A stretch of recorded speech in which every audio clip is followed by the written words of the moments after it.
Officials say they have seen the arrival of more than 87,000 refugees since May of last year. Just last month, after Boko Haram's capture of Tamasasek, more than 10,000 Nigerians crossed the border to seek refuge in Niger. Children were separated from their parents during the attacks and escape, with many still searching makeshift shelters for missing relatives. Nigeria's Boko Haram militants have stepped up their attacks across much of the country's north in the past year, raiding villages, kidnapping children and seizing territory for their declared caliphate.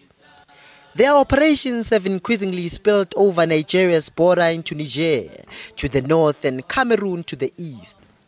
Last month, more than 300 Nigerian soldiers fled to Difa following clashes with Boko Haram. According to UNHCR reports, strains on resources have sparked fears of economic collapse in bordering areas.